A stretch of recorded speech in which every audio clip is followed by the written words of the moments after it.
earn some daylight. Welcome back, everybody. Thanks for tuning in. If you haven't already done so, please go to Burning Daylight Sports on YouTube, Instagram, TikTok, all that good stuff. Like, subscribe, share it around. But anyways, welcome back.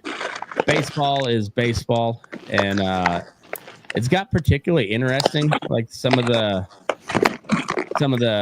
storylines that have held true all summer or all season are still holding true. Tigers are still just dominating the Central, dominating baseball in general right now. But as far as the Central goes, it's not nearly as playoff competitive as we thought it was initially. And in fact, it looks almost like mirror images of the AL West, but with the Tigers being, double the lead that the Astros have right now. The Dodgers still are a goddamn behemoth, and now Shohei's back to pitching, which is awesome, but also just it feels like the Dodgers are gonna become the New England Patriots, where you just get tired of seeing them all the time. Yeah, I think it's interesting, though, because the Patriots, they didn't spend a whole lot of money. Robert Kraft was pretty stingy. That's why you had Wes Welker and Julian Edelman out there catching passes. In comparison, at least to the Dodgers dropping almost $800 million on Shohei, and then I think well over $1 billion on the overall roster. Oh, yeah. Well, there's no doubt the Dodgers are like the Yankees of the late 90s, except they're also developing talent, and like they're elite on drafting and scouting and development as well. Yeah, I mean they get it for both ways. They're getting a free agency and farm system that's just seems always stacked somehow. Yeah, I don't understand how, but like if I was a team like the Rockies or the A's or somebody looking or even the Royals, you got a generational type talent, and you want to maximize what you get out of that guy. Like I'd be scalping some people from the Dodgers organization. Like how are you guys doing this with your farm system, as well as bringing in. You say that, but the A's have historically had a pretty solid. They do. They're honestly. You got two top contenders for Rookie of the Year this year. And if Kurtz keeps hitting, or if Clark hits a little bit at all, he's in the Rookie of the Year conversation just based off of defense alone. But if Kurtz keeps hitting like he has, now you have three guys in the Rookie of the Year conversation on the A's. So and then like Soderstrom was in that conversation early on in the year. He's cooled off quite a bit, but they're fun. They're I've resigned myself to just seeing how they develop and trying to win a series here and there, which we did today at the Rays. Boom, we're going for the sweep tomorrow. But they're 16 games back of the division, and doesn't look like they're gonna gain much ground on that front, I don't think. Yeah, I mean the Tigers have. It's not bad, but they're in a little bit of a slump. Yeah, for the Tigers, but it's still better than the rest of the Central. So we're still 53 and 32. I can't complain. We're still, I think, either best of the AL. Depends on the day if the Dodgers are there too. I know the Dodgers and the Tigers have the same record. Yeah, 3 and 32. But I don't know. I think the Dodgers might be the more complete team on paper, but when healthy, I think the Tigers are easily the most complete team and the best team in baseball this year. They definitely got a ton of depth. Yeah. On the hitting side, pitching side is a little injured right now. You got a lot of guys, but they're injured. And the bullpen's solid, but the staff is we got 3 starters really. And I just got to fill in or a bullpen game. The A's pitching staff is what you could say as to be in limbo. A lot of moving parts there. I mean, they had a 5-man rotation figured out for a minute, and then JT Kim got hurt, and so but then their bullpen we just looked it up before we started, but there was a pretty good stretch where the A's were the worst team ERA in baseball. Now the Rockies have overtaken them, so good job, A's. You I think Lopez and Springs single-handedly have kept them or drugged them out of the depths of the worst pitching staff in baseball over the last couple of weeks. So but Lopez got shelled yesterday, so they're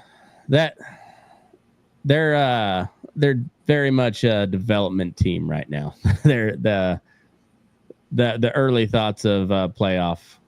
Yeah, it was nice. It was fun while it lasted, but it ain't gonna be this year. So but it could be really soon. I think so. They're not far off. They're really not. They got to figure some stuff out on the pitching staff, but they got some guys. They got some guys coming up. So it's they're not far off, I don't think. And I think by the time they get to Vegas, they're going to be pretty stacked. But the Yankees had just an awful June. They're still 11 games over 500, but they're only a game ahead of the Blue Jays and a game and a half ahead of the Rays. Red Sox are not doing much. Orioles are better than they were, but not by much. Tigers would have to completely shit the bed at this point to fall out of the division. 2, 3, and 4 still all within 2 games of each other, though. But they're getting further out of the wild card race. I mean, they're out of it right now, but honestly, like, they got some talent there. They could pull that together. Yeah, I think so. The Astros are starting to run away with the AL West. Mariners are still pretty good. Cal Raleigh is just willing that team to wins, it seems like. The Angels are back at 500.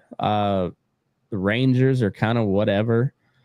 They can be good at times, but they can't hit the ball, it seems like. But Evaldi, did Evaldi get hurt? No, he's still going, isn't he? Yeah, I think he's still going. I'm pretty sure he is. But yeah, Evaldi and DeGrom are pitching out of their minds. But the Rangers are just not that good this year, it seems like. I don't know. In the East, it's back and forth.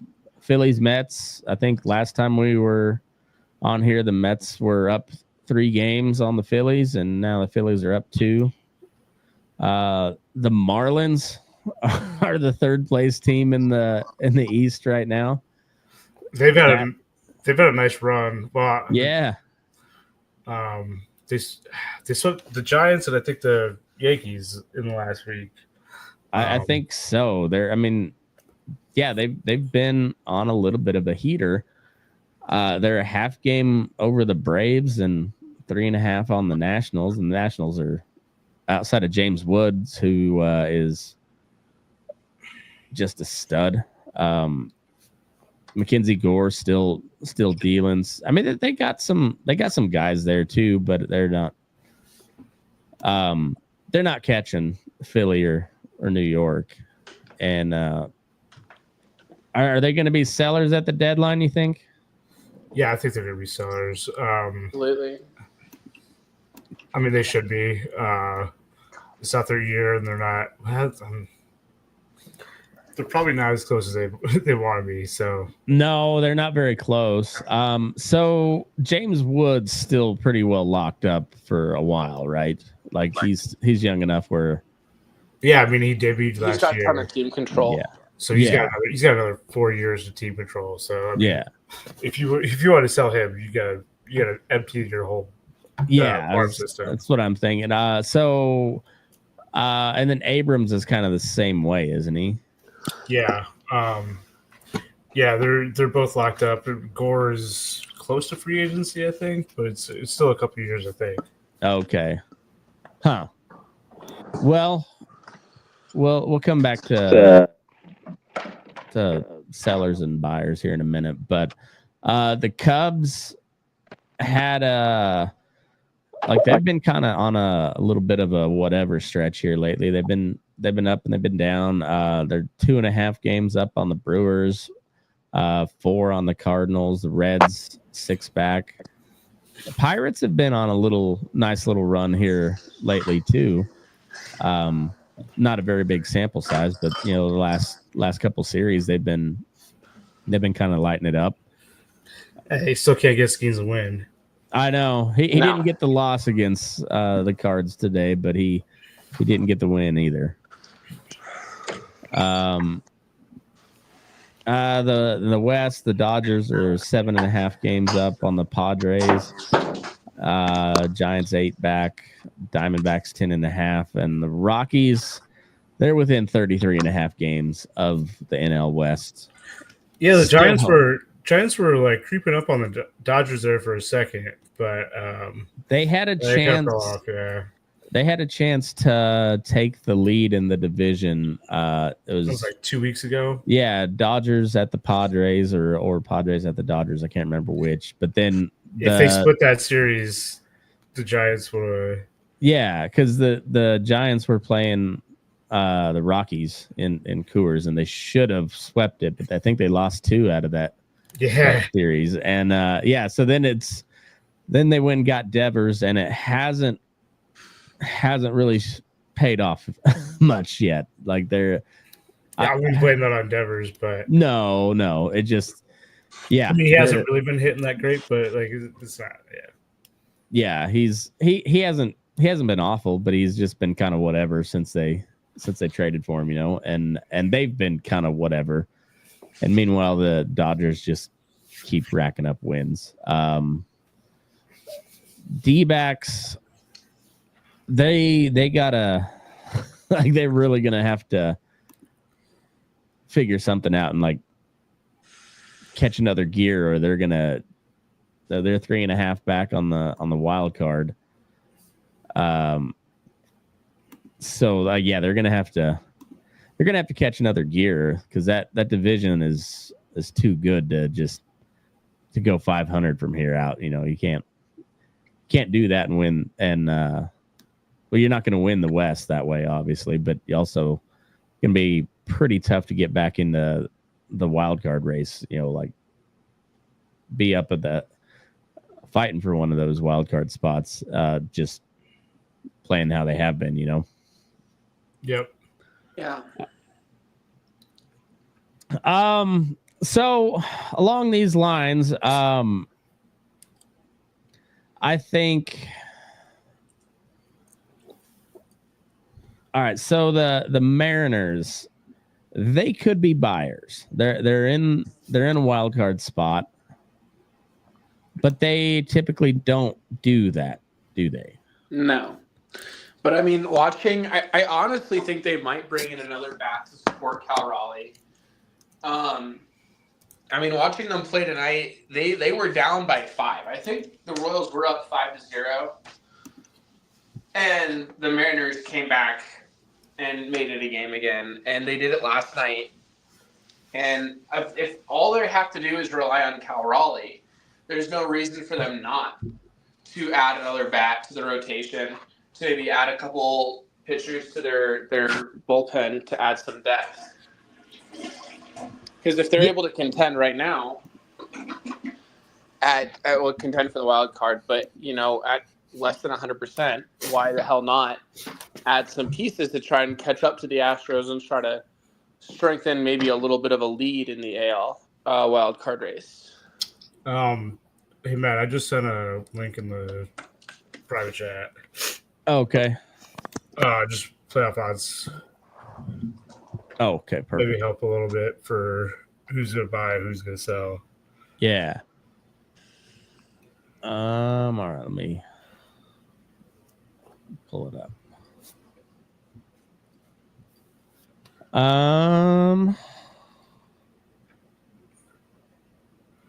There it is. So the top part is the most likely scenario, and then you can get the odds for every team there. But so the odds-on favorites are the Dodgers, Cubs, Phillies for the division, with the Mets, Brewers, Cardinal. 3 teams coming out of the Central.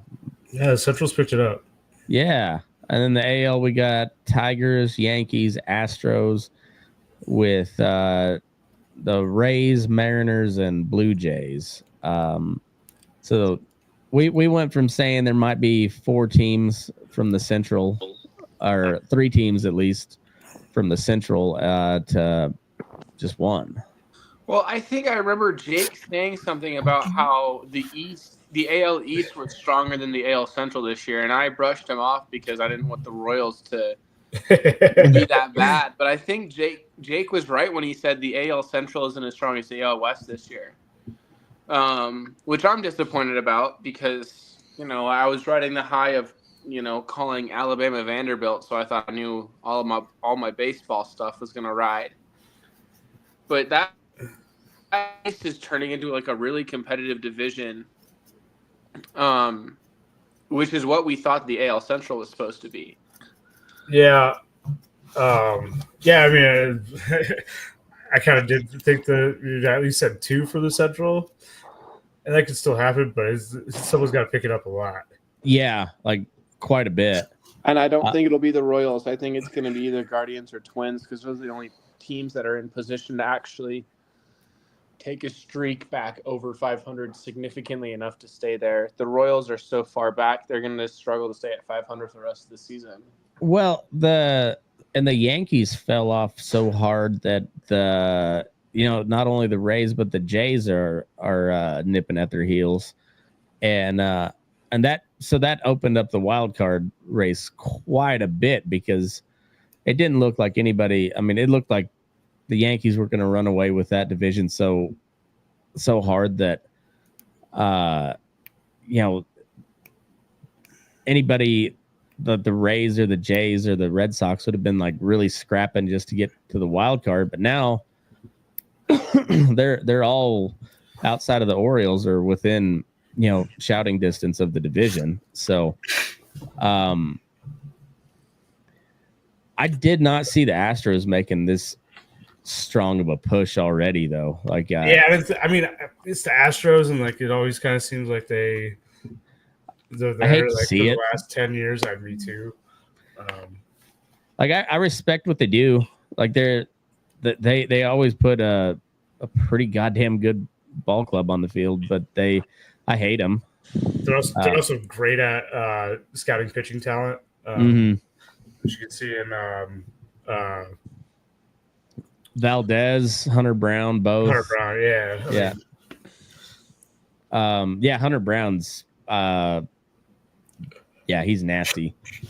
If Skubal wasn't having such a crazy year, Hunter Brown would be he's still in that Cy Young conversation.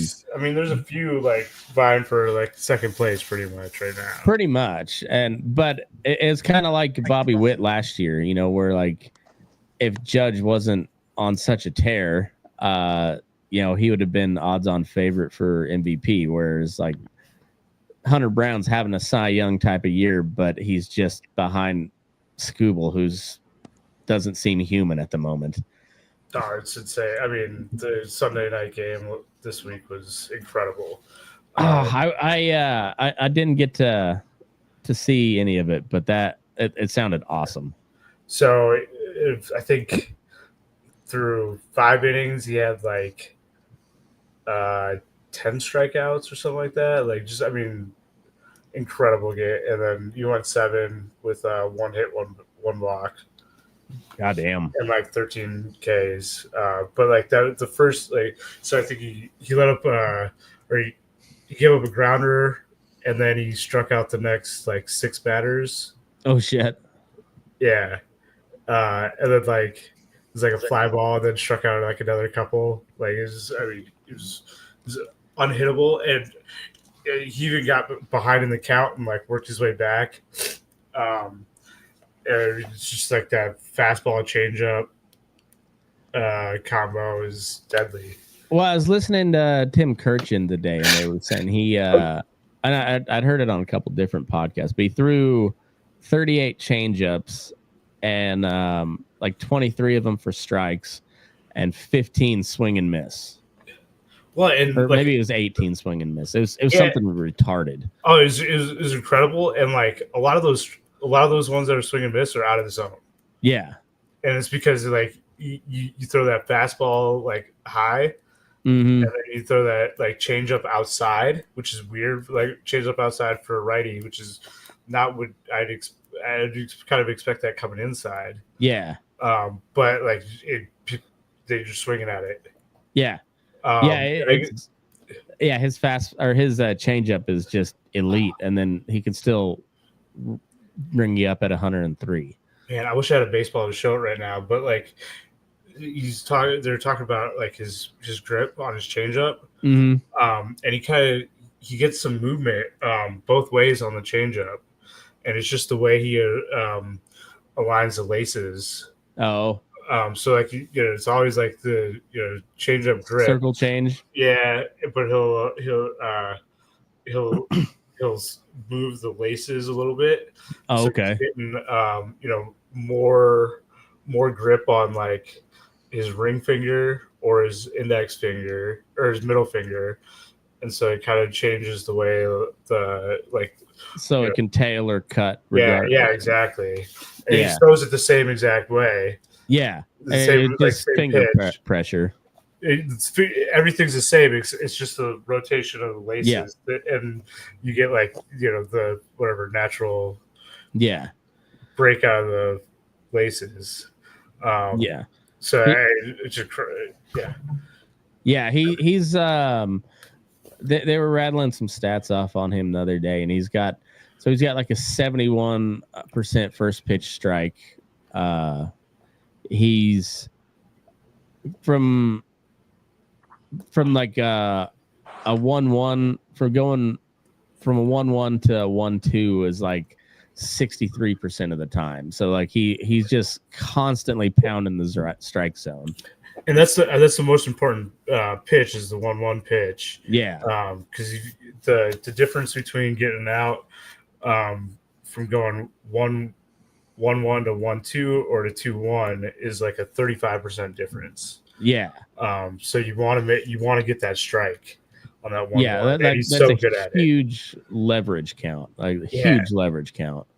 And it's kind of he's just so good at like the pitch sequencing. Like he'll show you something that's a ball, just so that he can like trick you on the next. Yeah, pitch. He can shove it up your ass on the next one. Yeah, he's incredible. It's and there's been a lot of guys having really good years this year too. Like Zach Wheeler's having a fantastic year. DeGrom's having a great year. Evaldi's having a great year. Hunter Brown's having himself a year. Crochet's having an awesome year. Freed, fuck man, the Luzardo was having a great year. Sanchez is having a great year. Just a ton of them, but like Scooble's on a different level. Like he's just like he's like heads above the rest of the league. It feels like. Why? And I mean, he's doing this even after getting like shelled his first 2 outings of the year. Mm-hmm. He got like absolutely lit up by the Dodgers. Yeah. Day, and then like his next start wasn't very good, and then he just like, all right. Yeah, I'm done with that. Buckled down, and now he's been Well, and then they were talking about his velo as the game progresses, and it just gets faster. Like it's I mean, so I spent so many years watching Verlander every Sunday at home. Yeah. And he was the same exact way. He'd start out throwing like 94, 95. Yeah. And in the 7th or 8th at like pitch 110, he's throwing 100. Yeah. And Skubal's similar. He starts out a little bit faster. Yeah. But like a month ago, his final pitch was like 102, and it was the fastest pitch of the day. Yeah. Well, and then pitched like 99. Yeah. Well, and then the other day when he went out in the 8th inning, but he rung him up at like 99. So you're like, I mean, he's still, yeah. And that was like not at 100 pitches, but still like high 90s. Late in the game like that. I mean, it's crazy. I think he could probably go longer, but Hinch is pretty quick at the hook. Yeah. He'll play like right-left matchups pretty quick, and he really doesn't let you go over 100. Yeah. Yeah, and then Skubal's just like, all right, bet.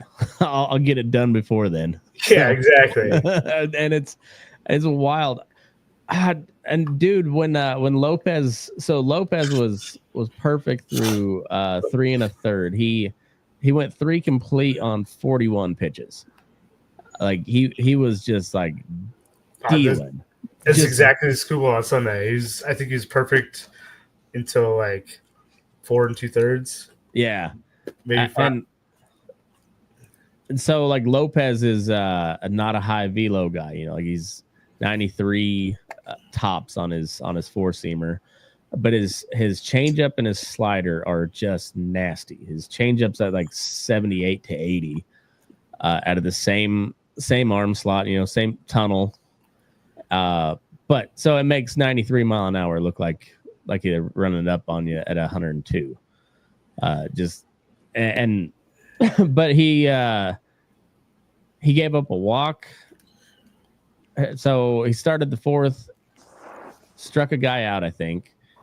Then he walked the next guy, 2-run home run. I was like, all right, well, he broke the perfect game. He broke the no-no. And then that's when I text you guys. He's dealing right now. And then he continued to get shelled after that. And he didn't make it out of the 4th. And I was like, fuck, never mind. But he's one of those guys where he's been kind of on a little bit of a heater. He got touched up pretty good yesterday, but he went 7 shutout against the Tigers. He went 7 complete with 1 run the start before that. Like he's been, and with like a lot of swing and miss type stuff. Like he had 9 Ks on one of those outings. Like for a guy that's not overpowering you with stuff like Skubal can, he's striking out a lot of guys. Well, I can't remember if we talked about this before, but the arm angle helps him a lot. He's kind of a lower arm angle guy. And so I think so. I think maybe we were talking just like not on the podcast. I think we were talking off air. Yeah. So he's got he's a lefty and he's got a lower arm slot. And so when he comes around, like if you can locate that like high, like that 93, I mean, it's coming in really flat. Yep. And it's hard to pick up, and especially with like a devastating, changeup, like slider, like it's gonna look the same for a long time. Yeah. And it makes it hard to pick up, which you're throwing. Right. And like he's a pretty big guy too. So like he's coming at you at a lower arm slot, but he's also, it's like that rookie for Milwaukee that's like 6'10" or whatever. It's like he's putting the ball in the catcher's glove from the mound.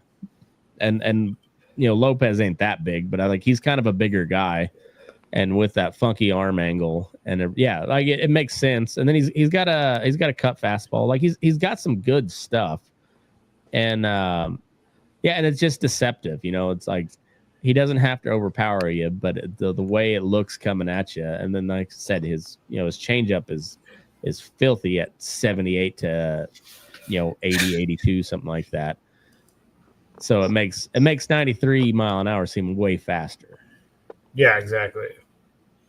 But that's kind of the cool thing about.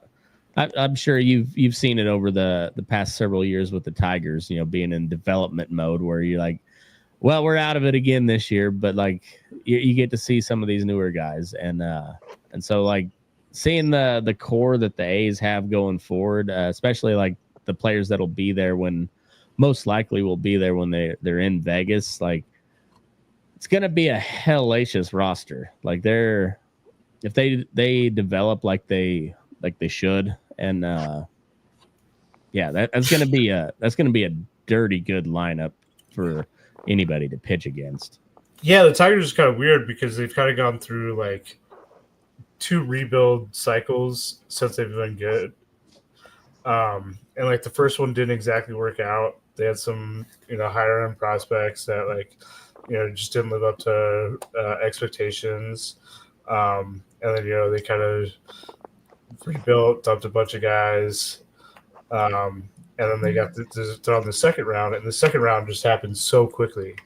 And it's kind of like it's kind of similar to the A's where they got like a crazy young team. It's just that we're at just a little bit accelerated pace than the A's right now.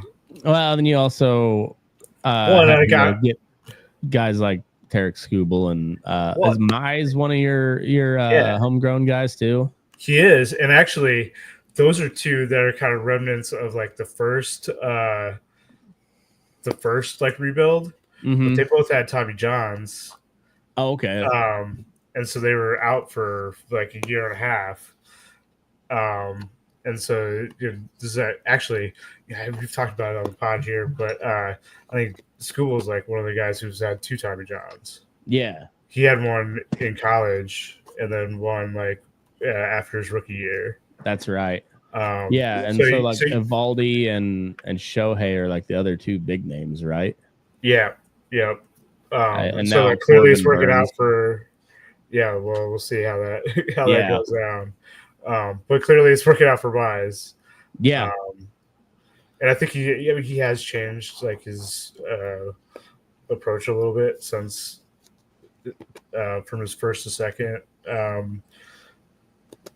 Tommy Johns and like Mize, I mean, I think he's only at 1, but he changed quite a bit. Like I think he's throwing maybe just a little bit slower, but it seems like he's more effective with his pitches now. So like on that same kind of note, we haven't talked a ton about, but it was Paul Skeens' day today. And he only went 5 innings. What the hell was that all about? He didn't give up any runs, but I was checking the box earlier, and he had it was 5 inning, no runs, a walk, and like 4 hits. Maybe it's 5 hits. What was the pitch count? That I don't know. I'll look it up right now. But I was like, what the hell? I got if Paul Skeens doesn't go 8, something's wrong. Yeah, he's usually pretty efficient. And so he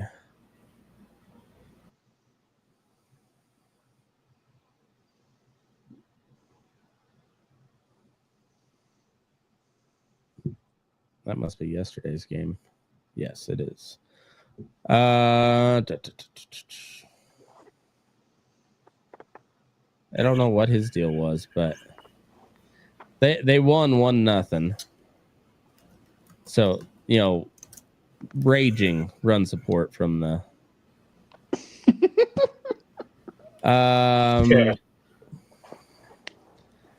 88 pitches, 59 strikes. So I mean, that's a little bit. 89 through 4 innings or through 5? 5.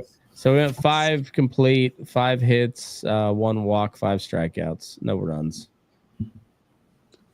Yeah, I mean, well, everyone's got to have an off day, I guess. I guess so. I mean, that's still. It's not like that bad of an off day. No, like I feel like they gypped him out of a quality start by not sending him back out for the 6th. Yeah, I think they screwed him there. I think he definitely could have handled it. He's thrown over 100 multiple times this season, hasn't he? Oh yeah. Yes. But I could also see like maybe why like they ain't making the playoffs this year. Maybe don't run them out. Well, they didn't. Yeah. They didn't. Nobody scored till the 8th, and so it was like fine. No harm, no foul. I guess. Yeah. I mean, it's hard to fault the decision. If they gave up like 4 in the 6 after they pulled them, like maybe it's just a different story. But if they didn't give up any runs, then whatever. That's kind of how I felt about they pulled Lopez. He gave up 4, which is it's not ideal, but his pitch count was so low, and he had been dealing. So you're like, all right, just get out of the inning and then get back on track. But JT Ginn came in and pitched like 3 2/3, I think. And you're like, all right, well, it worked out. And then they end up getting the win. So I don't know. It just when you see Paul Skeens go 5 and there's no runs to go along with it, you're like, what the hell? Let the man eat. Yeah, so kind of weird that like on the opposite end. So I went to Tigers on Saturday. I guess Minnesota. Mize versus Ober. Ober throws he's 4-seam and sweeper. These 2 most on pitches. Pretty solid pitcher too. Like so his 4-seam is getting lit up. Okay. But his sweeper is crazy. I mean, so we sit directly behind home. We're in the 30th row.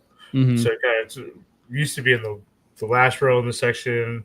Now we're like a couple rows up because of some new seating arrangements or whatever. We had to change. Mm-hmm. But yeah, so the batter or the umpire is kind of in the way of maybe the last 15 feet of the ball path. And so you can't really always see a whole lot of break. Okay. A lot of that break like comes pretty late. Yeah. But his sweeper, man, it breaks 2 feet.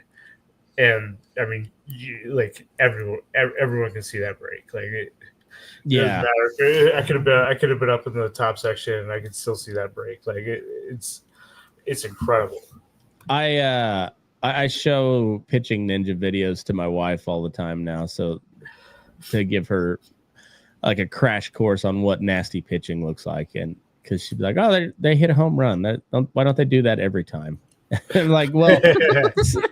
Take a look at what they're going against. And so like you showing it from the pitcher angle, but then like seeing it from like the ump camera, that's wild when you see those nasty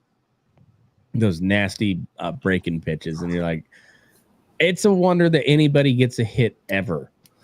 Like it's so nasty what they're throwing out there. But yeah, like even like Bailey Ober, I would say is like he's a solid, like easily a number 3 starter on pretty much any rotation. I mean, you take him last year, he's 2 minimum on any team. Yeah. Probably half of them, but I guess his fastball is not really locating right now. But then like guys like that, but then I don't know, even like Lopez, who's just he was a waiver wire guy, I think, trying to work himself into a long-term starter role, but his changeup has like it just disappears. But it comes out of that same tunnel as the fastball. Severino, when his sweeper is on, he's got like 26 inches of horizontal break on it. It's disgusting. It's Yeah, I honestly don't know how. It's just that's a different. That's why they get paid millions of dollars to be able to hit shit like that. Yeah, I mean that's the same with Ober. I mean, 2 feet plus is insane break. Yeah, well, like Severino's got 98 on his four seamer, but he's also throwing his sinker in at like 96. That's crazy. It's and he's just a horse too. Like it's just like, go give me 100 pitches, and he's like, yes sir, let's go, and I'm gonna fight you the whole time too. Yeah, I mean, to give like a little bit of context for like 2 feet of break for Ober is like 6'8". Yeah, righty.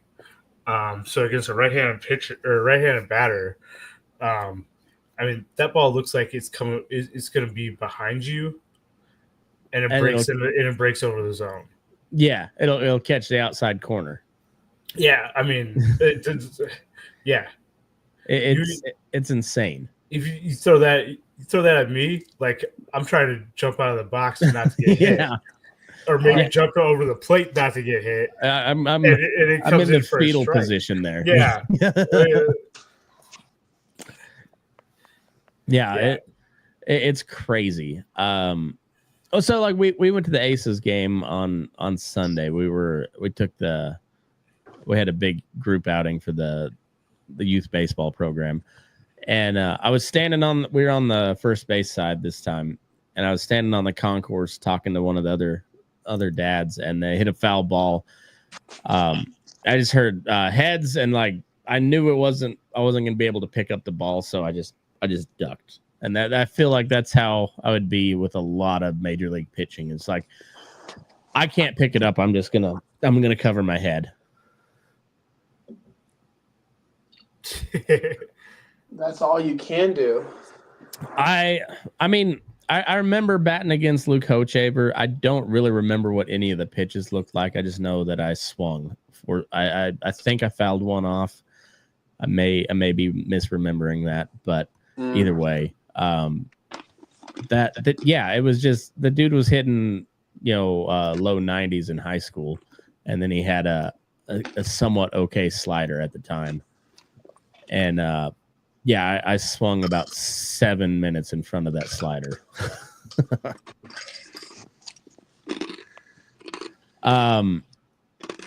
Anybody else?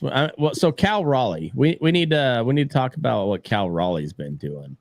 Yeah, I mean, this kind of runs into what we were talking about with some of the awards. Yeah, candidates. Cal Raleigh's fucking crushing it. Yeah, he was on pace for the best catcher season ever, and he's not kept that pace, but like exceeded that pace since we talked last time. He's leading the league in home runs. Or did Judge catch back up? Nope. I know he hit two back. He hit 2 against the A's the other day, but Judge had been kind of on a down turn, and I'm glad the A's could help snap that for him. Nah, Judge is at 30, Raleigh's at 33. Nice. Big Dumper is just top 5 home runs hit before the All-Star break. Well, before July, definitely. Yeah. Excuse me, before July. Yeah, so and that's behind Bonds and McGuire. He's tied with Sosa. Okay, he's tied with.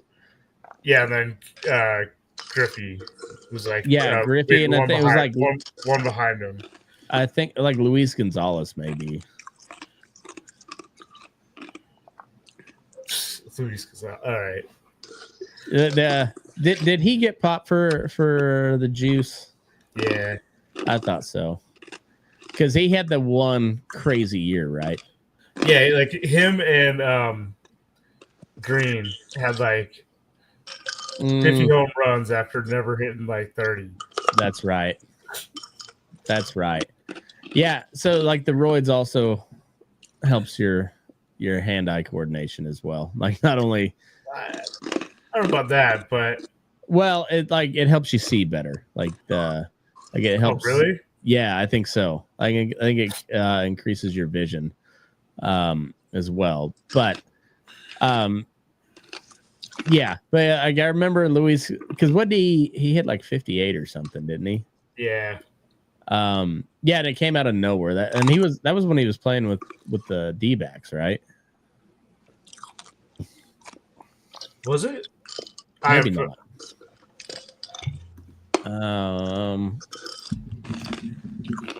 I've got Baseball Reference pulled up. We'll look it up right now. I thought it was D. You said D-backs? Yeah. Yes. Yep. So it was 57 in 2001. And he hit 31 in 2000, 57, 28, 26, 17, 24. Yeah. So he had a two-year stretch where he hit over 30 home runs, and then yeah, the one year 57. He had a 7.9 WAR that year, though. Yeah, I don't doubt it. Yeah. So, like, if you look at his ISO, so isolated power, kind of a measure of like how much power you got. He's sitting under 200 until 98. Hits 208, 213, 333, 363. Okay. So he jumps 130 points from 2000 to 2001. So, yeah. So this is a bit of an aberration there. Yeah, I would say so. Yeah, Luis Gonzalez. But yeah, I think he was on that list of like fastest or most home runs before July, or by July 1st. But yeah, Cal Raleigh, no, he's just putting that big old ass in every swing, and he's just. But he's catching, and then his off days are as DH, like because he's just got the only bat in that lineup at the moment. Yeah, I mean they started out like with a little bit of pop from last year, and then that died off real quick. Like Julio Rodriguez was only batting like 200, but he had like 6 or 7 jacks, in the first month. And Polanco, I think Polanco was hitting, and I can't remember who else, but well, Crawford had like a 15-game hitting streak going. And then they just, I don't know. We talked about it, in the early prediction show. I didn't buy the Mariners, and then I talked about how they're a pretty goddamn complete team, and now they're like it's Cal Raleigh and then whatever, like Brian Wu seems to be like their one consistent pitcher. Yeah, I mean like Rosarino's hitting okay. Mm-hmm. It's not like his peak, definitely. It's not like they suck. Like they're still like 4 games over 500, but like Julio's barely above a league average hitter, and he's like not stealing bases. Mm-hmm. Well, I mean, he's stealing a couple, but not like he was before. His first couple of years, and then Wu's doing great. Gilbert's since he's been back, he's been good, but like Kirby's been trash. Yeah, he had that one game where he struck out 14, and then that's pretty much it. Yeah, Castillo's there, and like Bryce Miller isn't like what he was last year, so it's just they got off to kind of a fairy tale start, where like it was the offense carrying them because their pitching wasn't that great early on, and then. Yeah, now it's been Cal Raleigh and Brian Wu, and then whatever pitcher decides to step up that day. But like you said, Rosarena has been fine. Tellez was pretty good early on. I don't know what he's been doing here lately, but I mean, I think he got benched. He's a below average. I want to say he got benched for maybe a rookie coming up or something. I can't remember, but he's at a 95 OPS plus, so he's below average. Yeah. He's Cazone was coming on a little bit, but we'll see. Yeah, so they're.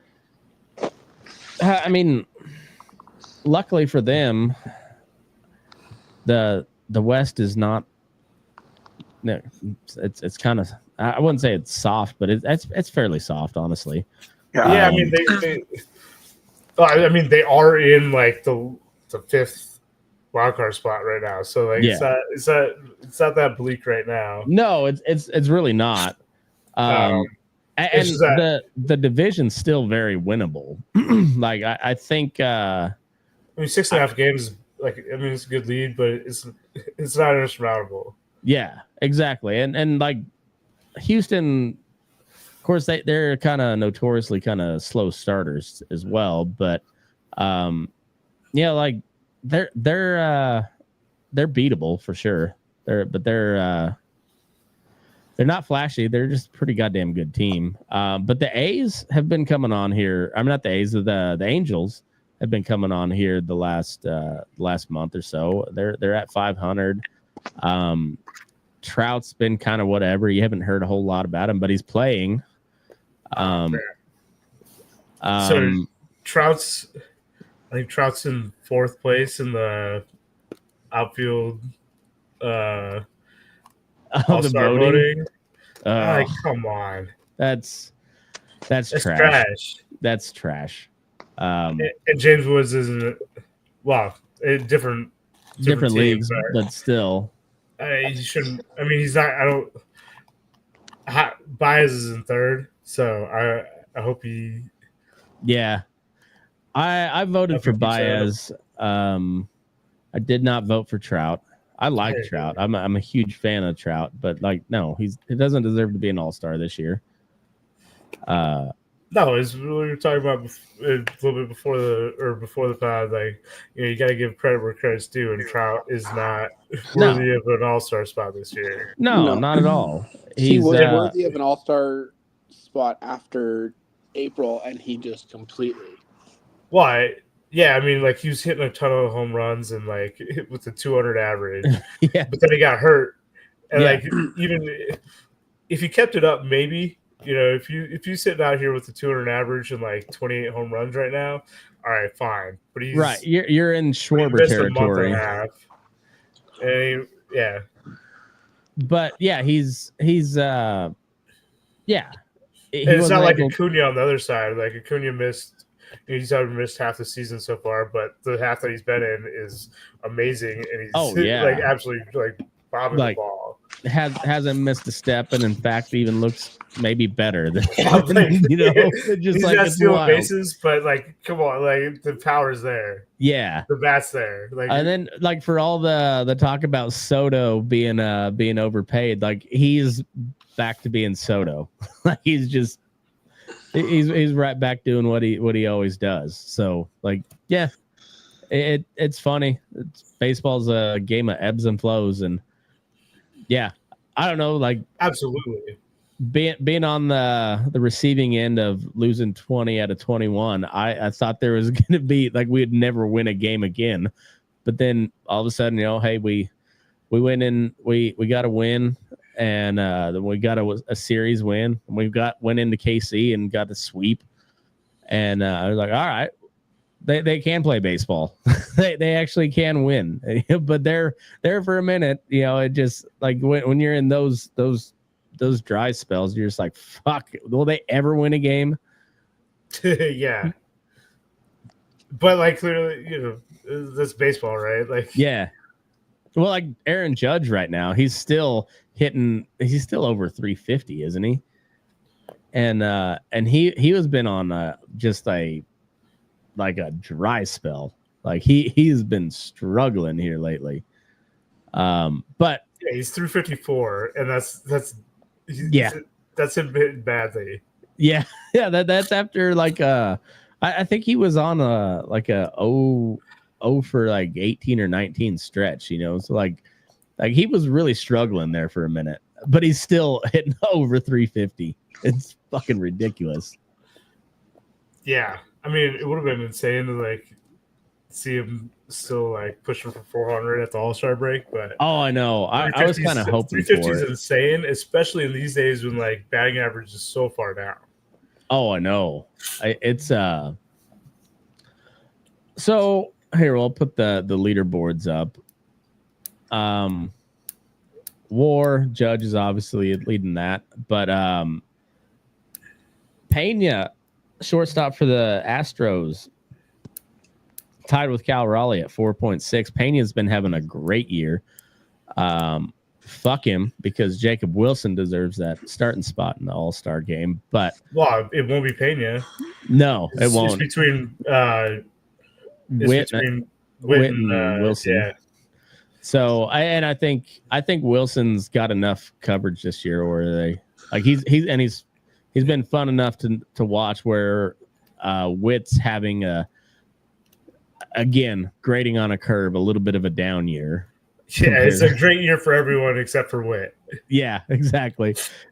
Yeah, like Bobby Witt feels like he's like the perpetual fifth wheel, where he's just like, hey, I'm really good too, guys. Well, I mean, he's like he's kind of like the Nora Betts, like he's always kind of just like I feel like him and Zach Wheeler just need to have a buddies outing after the end of the season, you know, just like commiserate about how, hey, we're fucking elite, all right. People don't know it, but we're elite. Yeah, Raleigh could join. Yeah, exactly. Yeah, because who was it for? Oh, Lindor last year, because Lindor was having a career year, and then it didn't matter because Shohei was just setting a new category. Well, and so I think over the last 10 seasons, Betts has the highest WAR of any player, and he's got one MVP out of that. Yeah, and that was like I think that was like a 10.5 or 11 WAR season. Like he's just a monster season, and like he's had some 9s, and those are MVP seasons because of crazy other seasons. Somebody else is Judge his 62 or like Shohei. It's insane, right?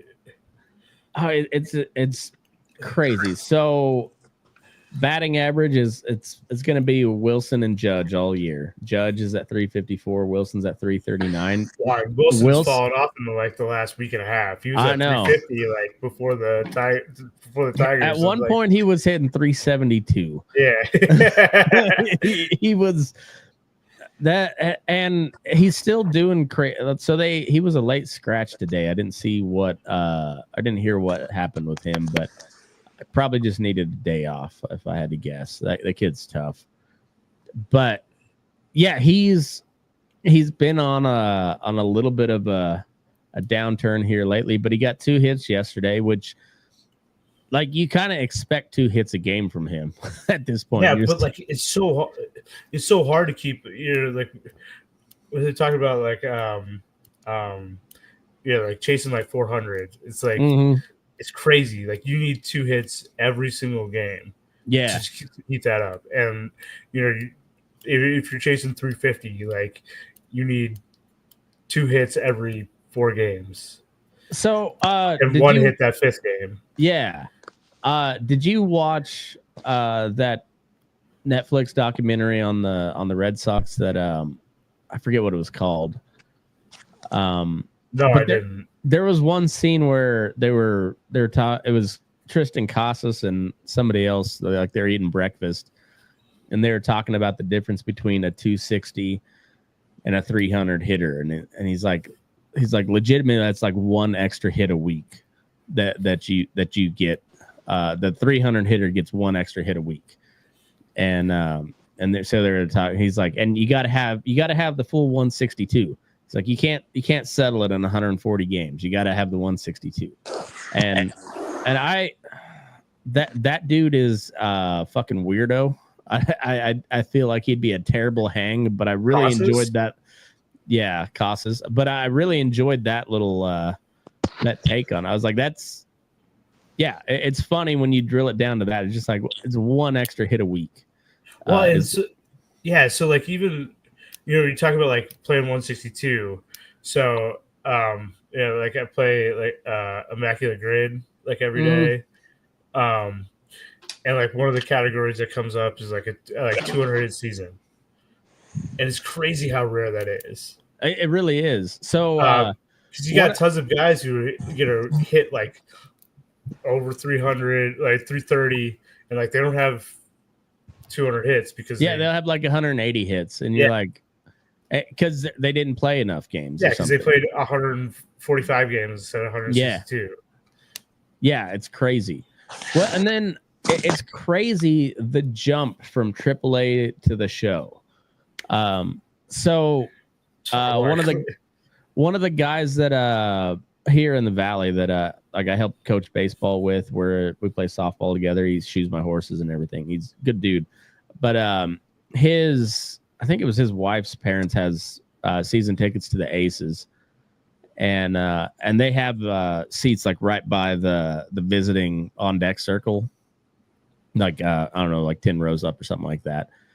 But they went to a game and the Aces were playing the Aviators, which is the A's affiliate, and that was right after Bleday and Seth Brown and somebody else got sent down. And he's like, you could tell the big league guys that just got sent down. He's like, their legs were bigger, and they just hit the fuck out of the ball.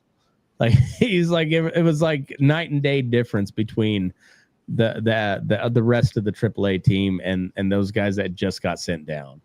Well, and even outside of that, like, all right, like it just made me think of like Torkelson or like Jack Caglianone.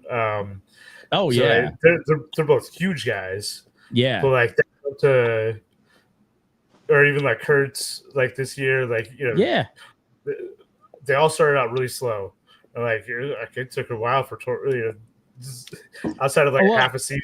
Roman Anthony, same way. Like Roman Anthony had the worst start of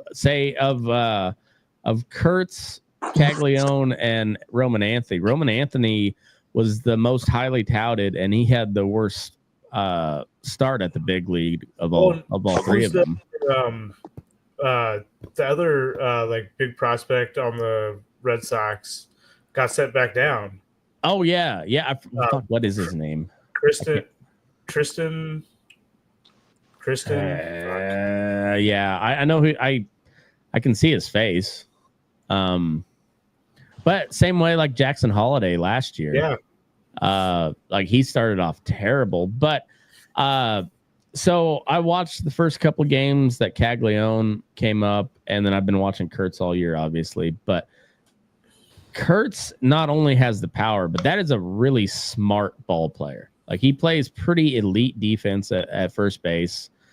He's a big dude, and he gives you a pretty professional at bat pretty much every time. Like, yeah, I mean that's why he's a top 10 prospect. Yeah, so like Denzel Clark, those other guys are too, but like like Denzel Clark is an elite fielder. Like probably one of the best I've ever seen, honestly. Like he's so good in center field, and it's not just the flashy plays like the Robin home runs and stuff. It's just like waiting in the power alley where a hit that would normally get down and make it to the fence, he's waiting on it in the alley. Like he's also huge. He's like 6'4", 220.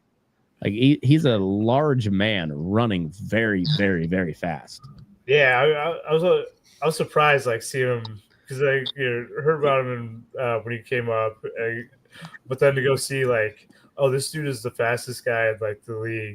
Yeah, maybe outside like Simpson or something like that. yeah. Like, He's only but like he's a big. shade. He's only a shade behind Simpson as far as speed. Yeah, but he's But big. He's 20 pounds like heavy. He's like Steve Atwater out there. You know, he's like a strong safety. He's big dude, but he just reads the ball so well too. Like he's a natural center field. But he's at the plate. Like if he gives you a professional at bat, like 1 out of 4 times, that's a win. You know, because there's a lot of times where he strikes out looking or just kind of, oh fuck, you know, just he got fooled complete. Like he's not a very good hitter at the moment. Kurtz, he never, since the first day he came up, and Caglione from what I saw too, the game wasn't too fast for him. Like they're like, oh shit, we gotta figure some stuff out here. But they were still making solid contact. And if they were swinging, or if they struck out swinging, they weren't missing it by a whole lot. And like Jack's hitting the ball hard. Yeah, like he's crushing the ball right to somebody most of the time. He's a bit of he's hitting it at, yeah, exactly. He's hitting it at someone, but like he's hitting it hard. So like I think he'll be fine. Speaking of young guys, that Colby Thomas guy, that he had the throw out at home the other day. That was his major league debut as well. Dude, I know that was. I mean, fuck. Like that he's sold out on that throw too. He's sold the fuck out. And but I mean, and that throw was on a rope too. The perfect and throw. Like low towards the plate, like perfect location. I mean, like all because Langoliers is back, and he's hit a home run in both of his games back so far. So good to see that. But yeah, all he had to do was catch it and drop the glove about this far to make the tag. It was. I'll see if I can pull it up, because it was, you know, for all the home runs and everything that make the baseball fun. I really enjoy just an absolute rope from the outfield. I mean, dude, if it's like I love a nice like stab at third or an outfield assist. Like those are my two favorite or like plays. Off balance throw in the hole at shortstop too. That's a good one too. I love some defense, man. Hell yeah. Into left field, and it's going to get in front of Colby Thomas. Here comes the throw home. The tag made. Colby Thomas, welcome to the big leagues. Oh, man. What a big play in a tight ball game. And Colby Thomas with an outfield assist. He threw himself in his debut. 7-2 on the really putout. Every ounce of strength, but like also great precision. I mean, just on a dime. Like you couldn't ask for a better throw from left. And they saved the game too. Oh yeah, because it was tie ball game. That was the go ahead run. I think that was the 8th. It was the 8th, okay. Yeah, and then Butler came up with runners on second and third. It was bad outfield play by the Rays, but he hit it. It would have scored the run, the go-ahead run, but should have been like a sac fly, but they misplayed it, and Butler ended up with a triple and scored 2, and then Mason Miller came in and fucking shut it down. So I was like, I forgot about Lopez with the wheels falling off in the 4th after that was a fun game. Like it's one thing I got to say that the A's have over the Rockies. Like, even though the record's not much better, I mean, it's better, but it's not a ton better. It's a lot funner game to watch with the A's than it is the Rockies. Like, the A's don't get blown so out much a of ton. like some of the bad '90s Rockies teams. Oh, I know. they're losing 90 plus games a year, but they're putting up 900 runs a year. Right. Yeah, they're hitting the ball a ton, but it's Coors Field. They're giving up a ridiculous amount of runs. Well, and it seems like it's always on those type of teams where it's like when Skeens is on the mound, the team can't score. You know, it's like when Aaron Cook pitched for the Rockies, like he'd get no run support. You know, and he'd get the loss on give up 2 runs and get the loss, and you're like, fuck. And you got all this offense behind you, and they can't do anything when Aaron Cook was on the mound. They can't do shit for Paul Skeens when he's on the mound. And then the A's they'll give you a 4-run lead, and then bullpen will just blow it immediately. Like, what the fuck? Yeah, but it's still exciting games. Oh yeah, they're not winning a ton, but they're exciting. It's fun to watch. Like although Butler is fun as fuck. That dude is funny as shit when you get him on the microphone.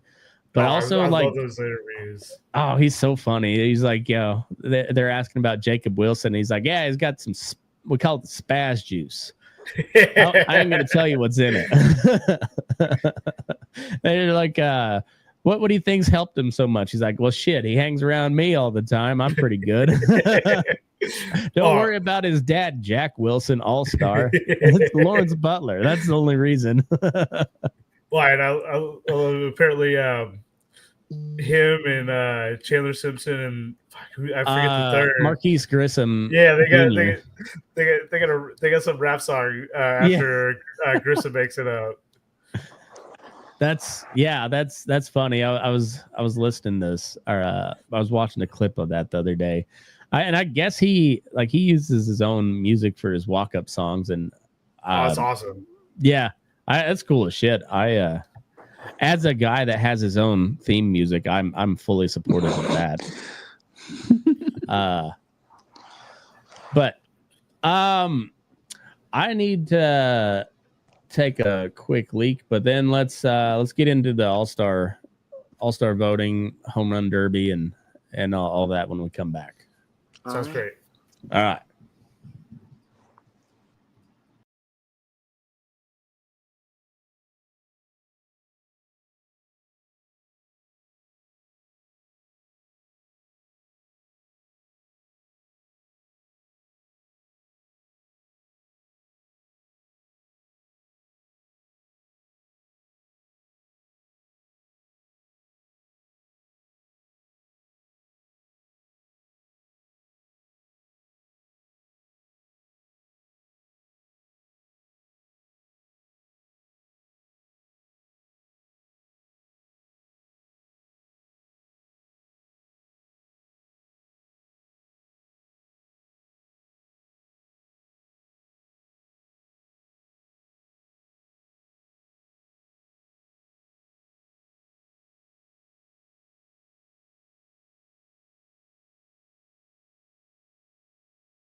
All right, we're pulling up we're back. I'm pulling up the All-Star ballot right meow. And so before we I'm still not fully sure how the All-Star voting works. So I know this is now like the second round of voting. Yeah, so all right, the top vote getters from each league get an automatic start. So that's Ohtani and Judge. Okay, and that's in the first round of voting. And then so for outfielders, the top 6 go on to the second round, and for every other position, it's the top two. And then I believe pitching is I think pitching is a player's vote. Oh, okay. And then the final spots will get filled out by the managers. And each team has to have one. Yeah, so everyone gets one. So the Tigers have had some bad players get voted or brought in the All-Star game a few years ago. And same with like the Rockies. The Rockies, the White Sox. Yeah, you get one. And honestly, I like that. I like it because yeah, I do too. And like I get why like NBA you can't have that. Yeah, because there's just like not enough players playing like to. I get this, but baseball. You got nine on the field. So well, and it's a 26 roster. Like you can fill a spot even if it's a hole. But it seems like they try and like get everyone into the game or LA something. But it is nice to have a team represented because as a Tigers fan who's has no other reason to watch the game. Well, I mean, obviously there's a lot of reasons to watch, but it's fun to watch your team. Well, so it doesn't have any like significance towards the season. It's more just individual accolades at this point. It used to be home field advantage for the World Series, which I think was really great. Now it just goes I think it was awesome. Yeah, I think it makes it mean something, and now it really doesn't. Yeah, and it was like that for like it's only been last 15 years maybe that if that even that I don't even think that long. Yeah, like it's been pretty recent. And that's what kind of made it so special too, because you got all the characters you got, and even with it gives a team like the Rockies or the White Sox or the Marlins or the A's, you're gonna have a team or somebody there on that team, but this game actually means something. So fucking bring your A game, and that's like. You had the clownish moments, like Larry Walker with the backward helmet, but even so, they weren't just fucking around. Like they were. I mean, they were fucking around, but they were playing to win. Well, and you also got some like really great matchups that, especially before, I mean, there's been interleague play for pretty much the entire time I've been watching, but it wasn't quite as much. So you might get to see some matchups that has some like World Series implications, right? Yeah. Well, for a long time, the only interleague play that we got was like 2 or 3 series a year. Yeah, exactly. Now it's like constant, and I do like that too. I do too. But also like I feel like they need to do, and they do kind of go more division type games in the second half. Where you still have a lot of interleague play, but it's not. It seems like it's more front loaded as far as, and it should be. Like as you're going down the stretch, like it's the 2 leagues should be playing each other more like that, and the divisions should be deciding the division in the later part of the season. That's Yeah, I mean, like maybe one of the differences or one of the changes I don't like quite as much is they produce the individual play a little bit. Yeah. I mean, it's only one series, one less series, so it went from like 17 games a year to 14 games a year. Yeah. Then you play each division. But yeah, so like having them at the end of the year, like deciding those division races is fun. Yeah, it's awesome. And but yeah, like to go back to the original point, the All-Star game was you got to see some crazy matchups that you typically didn't get to see, and you still see some of those. I mean, you see matchups a lot more now with the increased interleague play, but still, I every time we play somebody outside of the AL West, and it's like, oh yeah, what's this team doing? I gotta go look up on them and see how things have been going there. But also, even on the same team, you'd have you'd get to see some double plays turned by a middle infield that you don't that usually play against each other. Yeah.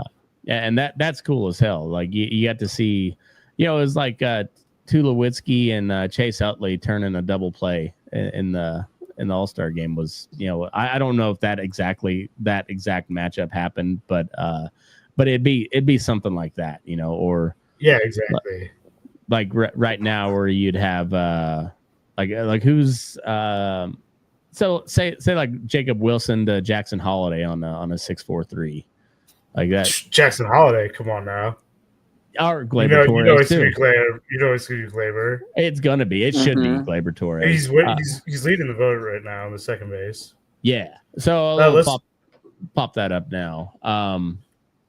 Yeah. So we got American League first base. We got Paul Goldschmidt leading.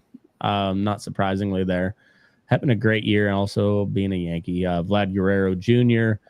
Yeah, I mean that's kind of interesting because obviously the Yankees got a huge fan base to vote, but all of Canada is voting for Vlad, right? Yeah. Vladdy, right? So I thought maybe he'd get a little bit more bump. I personally I'd take Vladdy, but Goldschmidt. Yeah, I would too, but Goldschmidt's. Goldschmidt's like having a real bounce back year here. Yeah, like he's having a great year, but numbers wise, Vlad's having a better year, and he's also younger. And yeah, I like Vlad. I was he could be a real piece of shit, and I'd still be a fan of his because I was such a fan of Vlad Senior. I love that guy. It's so fun to watch him. Same way with like Prince Fielder was kind of a whatever. I didn't care for him as a person, but I was such a fan of Cecil Fielder, and Prince was awesome. Cecil Fielder's a real piece of shit. Oh yeah. I've been fans of lots of piece of shits over the years. So. Fair enough. It's one you don't want to pull the cover back too far. Yeah, I mean, I think it was later, but I think he mismanaged Prince's finances significantly. A lot. To Cecil's benefit, big time. Yeah. Oh no, I think you're 100% correct on that. I'm gonna separate the art from the artist. On National League, we got Pete Alonso leading the vote with Freddie Freeman behind. Freddie Freeman's having a great year. I mean, I'm voting for Freddie just because I love Freddie, man. I like Freddie. I also like the polar bear too. He's good. He's good. Like I've seen him in a couple of home run derbies in person. And that's what I was gonna say too. Is maybe just to bring it back to a little bit previous. Is I've been to a couple All-Star games, and one of the both years the Tigers were not very good, but it was great to see. I can't remember who it was now, but we had Greg Soto was our All-Star representative, but it's great to see him there. Yeah. Fuck yeah. Hey, if you're the best player on the shitty team that year, he's not. He's definitely. I don't think he was the best, but he was the place that could fit into the lineup. Yeah. Hey, take maybe the win. He was the best. Fuck, that's not a good team. Either way, take the dub on that one, Soto. That's something. That's a pretty big feather to put in your hat. Second base, we got Jackson Holiday, Gleyber Torres. So is this? Are they putting them up by the ranking? I don't think they are. Okay, because I got an email about it from the Tigers like this morning. So, and it was Torres leading. So maybe it changed. Yeah, from this morning to now, but I don't know. But I like Gleyber Torres. That was a great signing by the Tigers this year. Absolutely. That was I was a fan of. I'm a Yankee hater by nature, but I liked Gleyber Torres. I liked Juan Soto. Judge makes it hard not to like the guy. Honestly, he's just so fucking good. I don't like to talk good about the Yankees, but Aaron Judge is fucking legit. National League, Tommy Edman and Ketel Marte. Edman's having a nice season, but it's got to be Marte. I think so too. Does he lose any points for crying on the field? Fuck no. Absolutely not. I don't know exactly what that fan said, but clearly it was bad enough for him to be brought to tears by it, and it was bad enough for that person to be banned from baseball forever. That seems a little extreme, honestly. Well, I mean, I haven't lost my mom, but if I were to lose my mom, if someone were to say, I have too. Yeah, I don't know. I don't know either. But like, sure, like the guy is clearly an asshole, but a lifetime ban seems like knee jerk. Was it a lifetime ban, or was it just? I think it was a lifetime ban for the White Sox, anyways. That's a little rough, especially since someone at the Diamondbacks got banned just for the end of the year, but has been a part of 4 reviews. Oh yeah, catching balls over the fence, clearly over the fence too.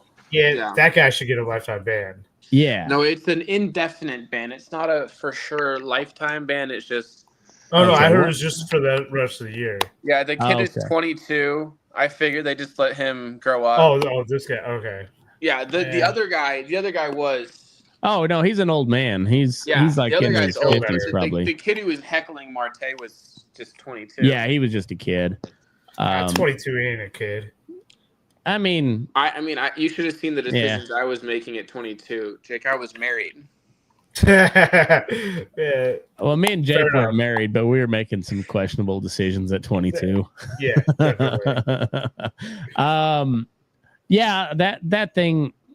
Yeah, the guy was obviously an asshole, but I hope it's not a lifetime ban. That seems counterproductive. Like you want to get your point across, but you don't want to lose a fan for life. Like baseball has a hard enough time, and there's been fans.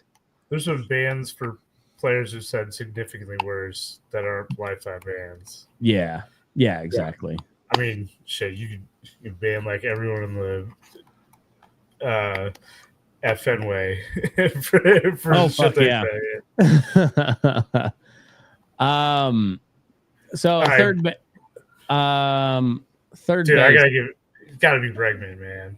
I think so. Jose Ramirez can take that. He can take that dinner with Cal and Wheeler and for being like the extra third wheel. Yeah.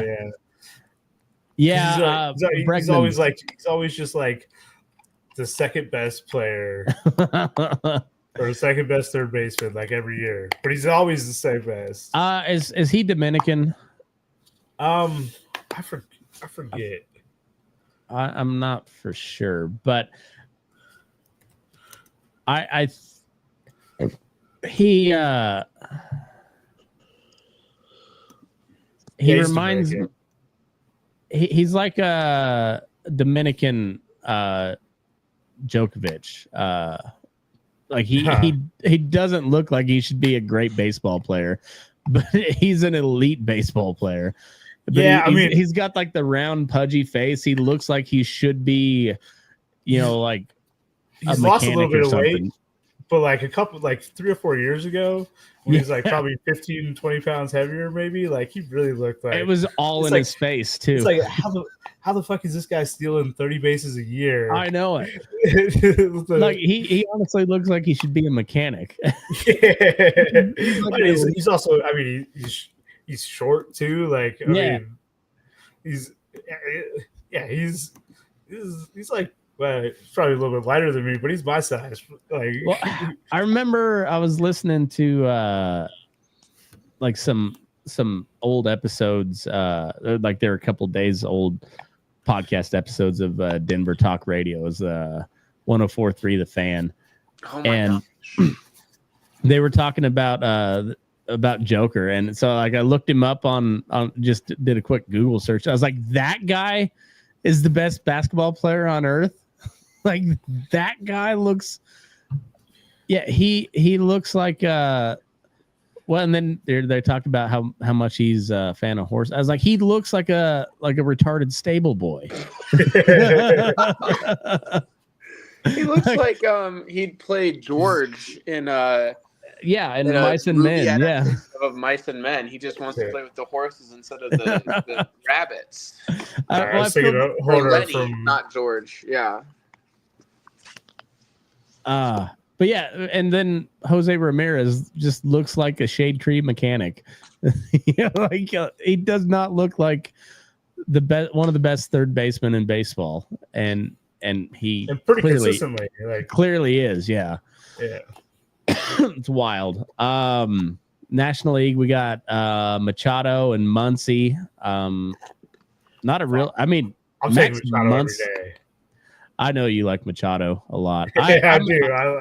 I'm a fan of Max Muncy too, though. I both of them. I more so the Dodgers Max Muncy because he's kind of a country breakfast looking type of guy. Just he's like a John Kruk lookalike. he looks sloppy, but he's an elite baseball player. And then he got his eyes fixed, so now he's crushing the ball again. But Manny deserves that spot. Guy still plays elite defense. He can bang. Kind of a cocksucker, but I don't mind Manny. I don't mind. I love him. He's a little bit of a cocksucker. I was a huge fan of Manny Ramirez, man. I am too. Manny being Manny. Yeah. Yeah. It's just he's next generation.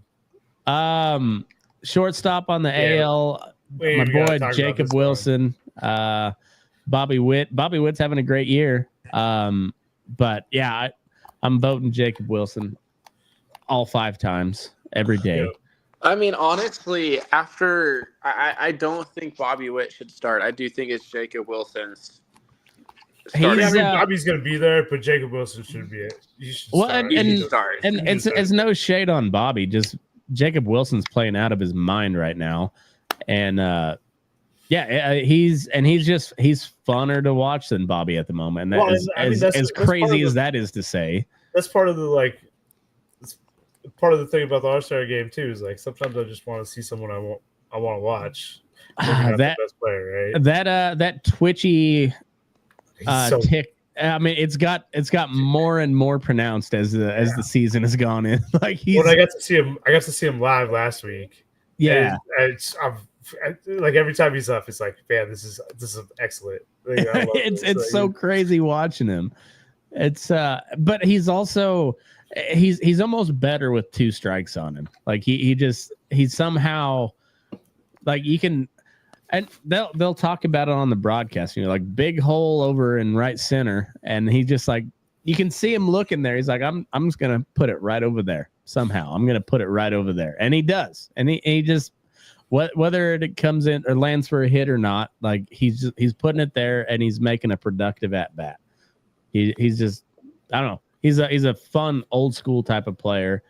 And he's hard not to like. He's just a fun kid to watch. And no shade on Bobby Witt. I love watching Bobby Witt. That guy's generational talent. But I think if you polled him too, he'd be like, nah, I'd like to see Jacob Wilson start the All-Star game too, just because he's fun to watch. National League, Mookie Betts, Francisco Lindor. Man, this is a hard. God, I love both of these guys. I do too. Lindor's been slumping a little bit here lately. Well, like pretty hard here lately. And Betts is not having a normal Betts year. No. So I'd like to see Lindor. It seems like Lindor gets like overshadowed a lot. Quite a bit. So yeah, like last year, he was having a crazy good year, just not a 50-50 year. Yeah. Which if you had asked people 10 years ago, nobody like 50-50, fuck off, get out of here. Nobody's going to do that. And then here, yeah, now it happened. Catcher, Alejandro Kirk and Cal Raleigh. Kirk's been having a good year for sure. That was a great year, but Cal Raleigh's having an all-time year. Just look, 272, 33 home runs, 71 RBIs, a 1024 OPS. Man, that's fucking those numbers are better than Bryce Harper's last MVP year. Yeah, it's crazy. And he's catching like at the break. Like yeah. It's at the break, and he's but he's also a workhorse. Like he's catching a full load, and then his off days he's DHing for him because they don't have anybody else. Well, and also, why would you ever take him out? Yeah, like no, like drag him out of the lineup only when necessary. But yeah, just put him in there, number 4 every day, 4th spot. National League, we got Carson Kelly and Will Smith. Will Smith's having a great year. Yeah, Carson Kelly kind of cooled off, but man, he started out so hot. Yeah, he was on the Tigers for the last couple of years, and I was kind of disappointed that they let him go, even though they had team control. But it's all right. We got Dingler. Yeah, so. Dingler's been really good. So, all right. So outfield, AL, we got Javi Baez, Riley Green. Judge is automatic. Stephen Kwan, Mike Trout. That Mike Trout's only at a 230, 13 home runs. I mean, there's a handful of better candidates. So Kurtz missed roughly the same amount of time that Trout did. Trout was maybe out a week longer, something like that. And he also didn't start the season on the big league roster. He started in AAA, and I think he's got 13 home runs. So they're on a similar pace, and yeah, Trout. I like Trout a lot. He's one of my favorite players ever. Like he's so fun to watch. But yeah, he doesn't deserve that. Stephen Kwan, 296. Like he's kind of having somewhat of a down year, isn't he? Like wasn't he hitting like 340 last year? Yeah. He's an ugly motherfucker, isn't he? That is still a pretty good year, but like, yeah, you should. For him, he's having a little bit of a down year. Riley Green's been incredible. I try to get him on the hitter streak game, whatever that one is on the MLB app. I pick Jacob Wilson, Riley Green, Shohei are kind of my mainstays. Yeah, I mean, like Riley Green, man, he just started out like he had a terrible first month. kind of picked it up a little bit, but like he was by far leading the league in strikeouts, and then kind of cut that out a little bit. And yeah, I mean, like he's almost hitting 300, which is crazy for at earlier like leading the league in strikeouts. Like yeah, well, and he's pretty elite defensively too, isn't he? So this is a weird one. So all right, like his rookie year, I think, and he was playing a lot of center then.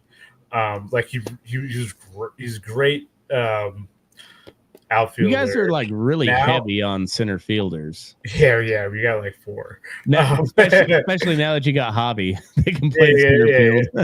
Well, Hobby's back, and now I got Austin Parker Meadows, Kerry Carpenter can play center field just fine. Please no.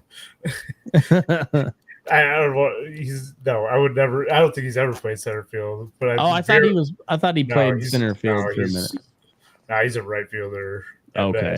But Veerling's there too. Oh, that's Veerling. Maybe that's who I was thinking. You can throw McKinstry out there too if you really need to. That guy can play anywhere. Yeah. I like McKinstry. But yeah, I mean, like, okay, so is there another candidate here? So we got scroll down. Oh no, okay. There's not another one. That's it. So Hobby. Yeah, so I mean, like, it's kind of too bad that like I would prefer to see like Byron Buxton instead.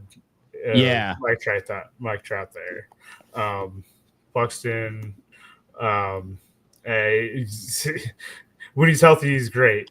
Yeah, but he's got 19 home runs and he's hitting 281. Like, let me see him there too. He's got 15 stolen bases on top. Like, let's see him there. He's like he's not quite as good as Denzel Clark defensively, but he hits way better. He hits way better, but honestly, like, man, he's in that same level though. Yeah, he's the top like couple percent. It's kind of like a coin flip between him and Clark defensively, but Buxton is way better offensively. Yeah, but he's got a 915 OPS. Like, yeah, come on, let's get see him in there instead. I agree, especially over like Quan. Is he the? No, they got Jose Ramirez. But yeah, Bregman probably. Yeah, Bregman deserves that. Yeah. So National League, we got Acuna, PCA, Teoscar Hernandez, Andy Pages. Andy Pages has been having a great year. Juan Soto and Daniel here seems like stacked. Like, it's insane that like Kyle Tucker's like having an amazing season, and he's at the bottom of the list. Although I don't think this list is in order, because Raleigh obviously is higher than Kirk. Yeah. So on this one, I think I got to go Acuna, PCA. Actually, I don't know. I think I got to put Pages over. I'm gonna go Acuna, Pages, and Tucker. Ooh. Oh, that's good. All right, so I go Acuna, Soto, Tucker. Okay. I mean, I got no issue with Soto over Pages. And maybe that's a little bit of the West Coast bias in me speaking, but I don't like the Dodgers, but respect. Pages has been dirty good. Teoscar's there because he's a Dodger. Like, he's having a good year. Like, no shade on him, but he's only there because he's a Dodger. Well, I mean, honestly, yeah. So is Pages, right? Yeah, but I mean, I'd say Pages deserves to be there. I'm not saying he doesn't, but like, it doesn't. It helps that. No, yeah, that's the Dodger bias is there. Yeah, but he also deserves to be there. Like I said, not to take anything away from Teoscar, and I like Teoscar. Sure, but Wood should be there over Teoscar and Pages. Oh yeah. Yeah, James Wood should be right up there with Acuna. I mean, he's absolutely matching the ball. We already mentioned that he's youngest player to get 4 walked. In an intentional since walk Bonds. in the game. Yeah, and there's a reason they walked him 4 times in a game. It's because the Tampa Bay Rays have had 3 intentional walks as a team all year, and James Wood had 4 in a game. And I mean, he steals some bases too. Like I just pulled up his page. 283 batting average, 938 OPS, 22 home runs, 11 stolen bases on the year. Like, what the fuck is he not there? Yeah, he deserves to be in like the. I mean, I think he'll get there. I think so too, but he deserves to be a starter. Yeah, he does. Like exactly, absolutely. Pete Crow Armstrong has kind of tapered off a little bit. But I mean, still 21 home runs, 62 RBIs, 838 OPS. I mean, he's raking. But he's also an excellent defender. Yeah, like he's like him and Denzel Clark are like 1 and 2, like defender in the at center field right now. They're both elite. But I don't know. Just I think Acuna doesn't have the overall numbers like these guys do, but he also started a month late, and he's just. I mean, at 1077 OPS. Yeah, it's ridiculous. That guy's he's insanely good. He's so fun to watch too. Yeah. But no, swag like all the time. Like, oh yeah. I agree 100% though. James Wood not only deserves to be on the list, but he deserves to start the game. I got no issue with Soto over Pages. But yeah, I think they're really the only one I think that. I mean, Teoscar is like put James Wood over Teoscar, and I think I've got no issue with that ballot at all. Absolutely. Yeah, because the rest of them they deserve to be there, and Teoscar's having a great year, but still, it's the Dodger. Yeah, it's the Dodger bias is what that is. Yeah. Designated hitter Ohtani's in. American League, we got Ryan O'Hearn, who's having a great year, and Ben Rice. Ben Rice having a great year too, but that's Yankee bias. Yeah, he's also cooled off a little bit. Yeah, I think also maybe he doesn't have quite the plate appearances as everyone else. I think you're right. I think I heard that somewhere. Ryan O'Hearn's been great though. And I guess it'll come down to him and Holiday for who makes it for the Orioles. And honestly, O'Hearn's having a better year. Well, I mean, I guess O'Hearn they're pretty much the same plate appearances, so I take that back. Okay. Well, O'Hearn's having a great year though. Like yeah, it is. Ben Ryan's got a few more RBI or a few more home runs, but O'Hearn's got a way better average, better OPS, 1 more RBI. Like no, I think also Ben Rice is real young. Like yeah, you'd hope he's got a lot more chances. Oh yeah, yeah. Or might not have too many more.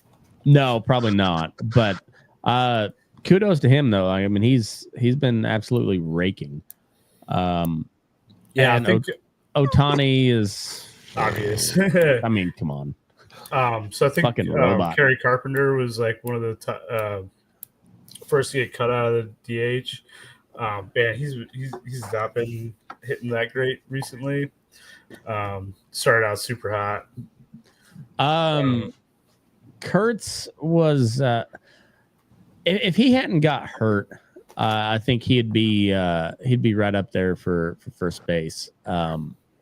because when he got hurt, he had hit a home run in 4 out of the last 5 games. And that was like his first 4 home runs too, right? Yeah, it's like finally found the power. Yeah, and he'd been hitting about 2. He's been steady about 250 all year. Plus minus, say 10 points. But yeah, he was finding his stroke, and then he pulled that hip flexor on he was the courtesy runner, or the automatic runner in extra innings, and pulled it, tagging up to go from second to third. But since he's come back, all he's done is rake. Oh, yeah. And by the way, his dad likes our I saw that. That was awesome. Yeah. Yeah. Was fucking sick. 2 in a row he did that. So I'm gonna try to get Mr. Jeff Kurtz on the show. That'd be great. That'd be awesome. So, but yeah, I was like, just going through who liked this post, and his handle is Mr. Jeff Kurtz. I was like, oh no shit. I wonder if he's an uncle or something. No, it's his dad. Fuck yeah, that's awesome.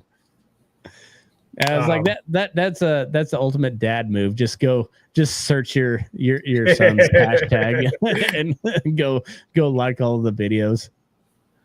Yeah, I mean, just real quickly, extrapolated out to 162 games for Kurtz. I mean, he'd be hitting, 253, 41 home runs. That's solid. Yeah. And I honestly think his average is gonna get better too. Because he has no problem pimping a home run. We've seen that on a couple of his walk-offs. His bat flips are immaculate. But also he has no problem just punching one into left field. Just especially late in the game. I don't know. He just seems like he's that dude. And they've talked on the A's talk radio and stuff, how he's become like a presence in the clubhouse too. And you gotta love that from a young guy. Gotta love it. Well, and so looking at his splits real quick, in April and March, he's got 0 home runs, 5 in May, 7 in June. His batting averages in June is 264. He's just getting better. Yeah, his OPS is his OPS in first month is 490, and he's 926 now. So he's getting better. He's only getting better. Just getting better. Yeah, his last 11 games, he's hitting 309 with OPS over 1,000. So, and 9 home runs or something like that. So, he maybe it's 6 home runs. I don't know, but it's ridiculous numbers that he's put up in a short amount of time. And so it took him about a month and a half to fully catch up to the big league level, and now he's hitting the ball like a seasoned professional, and he's also playing plus caliber defense at first base. So gotta love it. Yeah, absolutely. So what's the story on Roman Anthony? Is he I know he had a 2 home run game, didn't he? Well, okay. So he hit a home run off a position player. Okay, that makes a difference. Someone's loud. He didn't hit it off of Kike, did he? No, it wasn't Kike. Kike would have stuck his ass out. Kike's, yeah, exactly. Kike he's a low key, pretty good pitcher. Yeah, you might want to call him into the bullpen for you guys. Yeah, no shit. It couldn't be worse. But I mean, he's just kind of like a lot of these guys, top prospects recently that just take a little bit of time. Yeah, he's only hit. Well, he got thrown into an absolute shitstorm too, because so that's his only home. That's his only home run. He's hitting 210. It's not great. He's in 19 games, so it's not great. But the pedigree, he's been good at every single level his entire life. Well, it's like Caglione, who was just all he did was hit home runs until he came up to the big leagues. And it was Caglione that had 2 home runs in a game, right? Yeah, and that's it. Yeah. But he's been making solid contact. Like I don't know. I already went through this with Kurtz, and you're like, all right, he's not on base yet, but he's like that was a good hit. That was a good at bat. Like he's seeing the ball. He's especially like a lot of these guys are getting called up younger and younger. It's not like in the 90s where you might come up at like 24. Yeah, like that. Judge came up at 25. Like they got tons of experience behind them. These guys are 21, 22. Yeah, like James Woods 22, Jacob Wilson's 22. James Woods is 20. And this is he was up last year too. Yeah, Kurtz is 22, and he was like last year he was playing in the College World Series. Yeah, Roman Anthony's 21. Like he'll be fine. Jackson Holiday I think is 22, but he looks 7. I think Jackson Holiday is only 20, 21. Oh, is he? Okay. Yeah. Well, he doesn't look a day over 8. But yeah, I mean, and then especially like looking at his how he started last year, like he's 21. Right, that kid's really turned it around. Like he was crushing in AAA, AA, like all the way up, and then he got to the big leagues and just couldn't do anything. Got sent back down, and then at the end of the year he was not an automatic out on when he came up to bat, but he wasn't doing a whole lot. And then Matt Holliday tweaked his swing this offseason, and it's kind of like Torkelson was he matched at every level. He's like really high average too, and then he came up to the big leagues and he's hitting 210, 220. His rookie year, it kind of not great second year, great second half. He like 21 home runs in the second half. Yeah, and then like last year he got sent down like twice. Mm-hmm. So bad, and then he comes back this year after messing with the swing, and he's crushing the ball again. Yeah. Well, it was fun. I was listening to an interview with Jack Wilson the other day, which that's Jacob Wilson's dad, and he was an all-star shortstop in the bigs. But he Jacob gets off to this really just an insanely hot start, and then he had a game where he went 1 for 4, and like his dad said he called him right after the game, and he was like, they're going over each at bat or whatever, and he's like, and his dad was like, well, it is the big leagues, that guy was like, he was dealing today, and Jacob's like, I'm not a 250 hitter, and then like hung up on him. You're like, well, I love that attitude. I mean, I do too, and I mean that like kind of reminds of Torque a little bit. I mean, obviously on the opposite end, but like, like one of the things is like he kind of came out like pretty decent, and then people figured out like where his holes are. Yeah, and, like they don't have like the kind of like back end office people to tell you like, oh, this guy like can't hit like up and away or something like that. Yeah, this guy just can't hit a change up like early. Like Hobby with the slide. Like, like he's fixed that. He's fixed that. Yeah, I noticed. But for a while. But yeah, exactly. Like you just throw it out. You throw him a slider outside, and he'll swing at it if it's in the other batter's box. And swing right out of his shoes too. I mean, that's an obvious one, but like they got so many like guys like looking at breaking this down. You probably don't have that at like a college level. No, no. Maybe it's like just like a tiny bit like a minor league level, and like you get to the majors and it's like, oh, now we got like all this research on every single player. And this is what like the best pitchers are doing is saying like, okay, how do I pitch to each guy? Yeah. And like hopefully it doesn't. Wilson like adapts and like. Yeah. Well, I mean, but yeah, it's going to get harder and harder for him.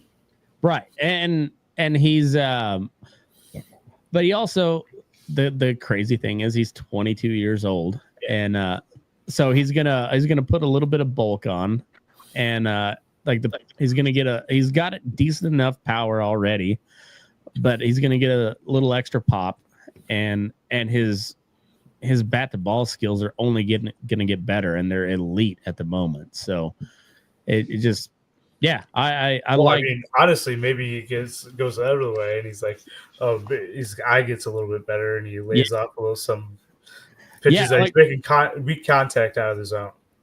Yeah, it's he's gonna be one of those. Well, like we were talking a couple weeks ago, he's gonna be like a Luis Arraez type, but like way more fun. Like he's way more fun to watch than Luis Arraez, or even Tony Gwynn back in the day. Like he's that type of hitter, but he's also there's some excitement behind him, or it's not just a punch and Judy. Like the guy can go deep, and also like he's got I don't know what his OPS is at the moment, but I mean he's held. I thought it was over 900. Yeah, like it's 853 right now, but like for most of the year, it's been over 900. So 853 over an average guy. He's not supposed to. He wasn't supposed to have a ton of power. Like he's pretty fucking good. Yeah, exactly. So he's hitting the ball in the gap and getting two. Like he's not just hitting Texas leaguers. He does that just fine. But he's fun to watch. Fuck, he's fun to watch. All right. Before we get out of here, I got one thing too. Okay. Go ahead. All right. I was just gonna say, I missed last week, but I was in Iowa for a niece's wedding, so I decided to stop off at the Field of Dreams site. Oh shit! Yeah, it was awesome. I loved it. That's cool. So they got like just the field. There's like the stadium. They're building a new stadium, like out past the cornfields for like MLB games or something like that. But I guess they just play like little league games there. So I kind of showed up like right as they're like starting to prep the field, and kids were starting to like warm up and stuff. So I didn't get to like take any swings or throw the ball around a little bit, but I did get to walk through the field and go walk around the house. It was really cool. That's awesome. Yeah, that's awesome. We did actually did a fundraiser, raised a little bit of money for the youth baseball team here, but the program. But we sold 73 tickets to the Aces game on Sunday, and like all but like maybe a handful didn't show up, but like pretty much everybody that bought tickets showed up, and it was cool. Like that's something I really take a lot of pride in, is seeing a bunch of little shits get to witness real baseball for the first time. It's pretty cool to watch. Yeah, I mean I love it, and like there's always like kids selling something like outside the Tigers games for their little league teams, and like I'll buy a candy bar or like whatever. But I mean I like it, and like honestly it kind of seems like participation in baseball is waning a bit recently, and so I'll do anything to get more kids in the baseball. There for like a long stretch it seemed like baseball was just like fading off the face of the earth, but over the last couple of seasons, like granted I'm a little bit of recency bias on my part, like getting back into it, but it seems like baseball has been way more popular the last couple of years. One, I just saw something like viewership on TV is up like 10 or 12% or something like that this year. Well, and then the attendance is way up. The MLB app is up like 25% over last year, and I gotta say that like MLB does it right with that app. Like once they figure out all the blackout stuff, like when they get rid of the blackout, and like that viewership's gonna skyrocket. Oh yeah, because it's the best app out there. As far as like a professional sport, like there's nothing better. No, it's way better than the NBA. it's way better than the what the Sunday Ticket or whatever even. Yeah, I mean, I love having like the multi-view and and then like, and for me, again, Homer bias, but I'm really rooting for Jenny Kavanaugh, but I just as soon not listen to her. And they have an option where you can just go to the radio broadcast, and it's still no offense to her. They have a great radio broadcast, but that's such a cool little thing to be able to watch that with, however you want to, like you can pick any game and have home away broadcast and also the home and away radio broadcast to sync up with the video feed. It's wild what they've been able to do. Well, like my evenings, I might have 4 games up on. Oh fuck yeah, dude! And I can switch through and choose which broadcast I'm listening to at any time. It's great. Well, and then also since ESPN has the Sunday night game, Sunday nights on MLB Network is just like old baseball movies. So like it was like one of the spinoff Bad News Bears the other day, and I was like, I've never seen this one. So we were eating supper. We were just watching this old Bad News Bears movie. It's like, that's fucking cool. So before we get out of here, buyers and sellers, we said we were going to talk about that, but anything that sticks out to you as somebody getting dealt, or who's obviously the, anybody that's in the race is probably going to be on the buyer list. But I think I got to say Detroit's got to be looking pretty hard into. They got to get a pitcher. Yeah, but I mean, like, I can see Ryan McMahon from the Rockies getting dealt. It kind of depends on how like the next couple of weeks go for like the Brewers or the Diamondbacks, if they think they can make it or not. And like maybe the Cardinals, like they could be dealing like Eugenio Suarez, Merrill Kelly, Arenado. Maybe he's got. I think he's turned down like a couple trades, but I mean. Alcantara is he's on expiring. I was going to ask you about it. You think Alcantara is going to get dealt? I mean, I think they would like to deal him, but I don't know if anyone wants to take someone who's sitting at like a 6 ERA. Yeah, but he was at 11 like not too long ago. So. Fair enough. Okay. Like he's actually been pitching pretty decent here as of lately, but he had such a bad start. Yeah, he did. I mean, I don't know. Like and they were riding him too. They just let him eat a lot of those ones. They didn't even. He had like 5 runs in the third, and they didn't even think about getting anybody up in the bullpen. Fucking eat it. I mean, Luis Robert Jr. is like almost certainly gone. I think Severino's probably gone, if I had to guess. Bleday, if he would have been hitting even a little bit, I think he would have been gone. But he just got sent back down again. So I hate to see it. Like I like J.D. Bleday, but he's just not hitting this year. I think Nick Martinez on the Reds is on an expiring contract. Okay. Decent arm. And Duhar should be coming back here pretty soon. If he hits anything like he was before he got hurt, I wouldn't say expect, but I wouldn't be surprised if he gets dealt, because he doesn't really fit into the team going forward. But he's a solid bat. Yeah, not a ton of pop, but he's hitting almost 300 with an OPS over, or like right around 800s. So, I think Ryan Helsley from Cardinals, if they fall off, he's gone definitely. Mitch Keller's gone, probably almost certain. Oh yeah, expiring contract in Pittsburgh, and they're not going anywhere. So and he's been solid. He's been okay, yeah. He's been pretty solid.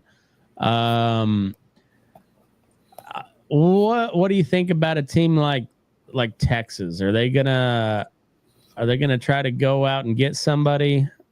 I don't see them without some help. I don't see them making the postseason. Absolutely not. I think they're a little bit far out right now. Yeah, they're 9.5 games back. If they have a nice 2 weeks right here, maybe they do. But I mean, they almost gotta. They gotta get some offense, and I think pitching's great. They got no offense, but I think they're gonna need multiple pieces to shore up the offense, and I don't know what they do. Honestly, I don't know what Evaldi or DeGrom's contracts look like, but I don't know either. I mean, another guy I think there's some rumors about O'Neal Cruz getting dealt because you don't want to be there. I think it's been showing in his his effort recently. He didn't even. One of them got past him and he didn't even turn around. Yeah. Well, I think I also think he wants out of the outfield. I think everyone wants out of the outfield. He's one of the worst center fielders there is right now. So I think maybe if there's an opportunity for him to go back to shortstop somewhere, he would be happy for that. That's probably going to come at a pretty good price, though. Yeah, I would think so. Because if he goes back to shortstop, I mean he's essentially Elly De La Cruz. They're like mirror images. He's maybe not quite as good, but he's still in the top quartile of shortstops. Yeah. He's close to bottom center fielder. So yeah, for real. He's the opposite of Javi Baez. When it came to that, do the Rockies have anybody besides McMahon to ship off? Tovar is probably not getting dealt because he just signed long term, right? Jake Bird. Yeah. Ooh. Yeah, I can see Jake Bird getting dealt. The Rockies, I think, will get a doormat and potentially some new pens for the front office in return. Bag of Dots pretzels as well. Oh, maybe some fresh Rocky Mountain oysters in return for Jake Bird. I can see the Rockies making that trade and being proud of it. I'd take that. Yeah, I mean, it's not a bad trade, I suppose.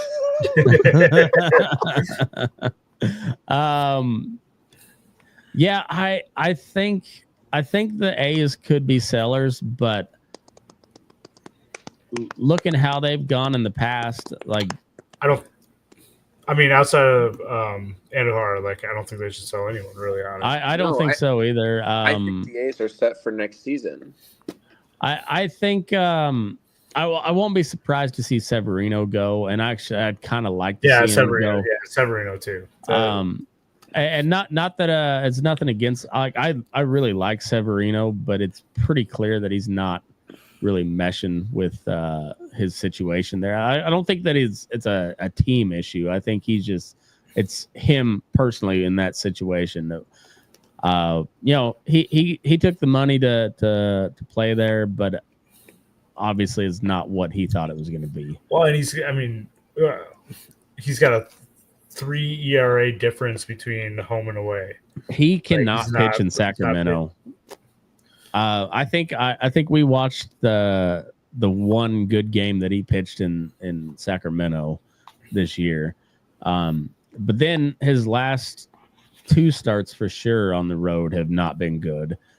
Granted, it was Tigers and the Yankees, but yeah, he's I don't know. It just seems like he's got progressively worse, but his stuff hasn't been worse. It's just it seems like it's more mental with him, and I like that guy. He's just a workhorse, and I'd like to see him pitch on a good team. And I just don't know that he fits in with the A's. And, they paid him a lot of money, so they're gonna want to get something back for him, obviously. But I think he's a pretty much a prime trade candidate. Well, and he doesn't have like a huge. I mean, so 10 more million for the rest of this year and 25 next year, and then he's got a player option for 27. Yeah, that's not that bad of a especially to take on.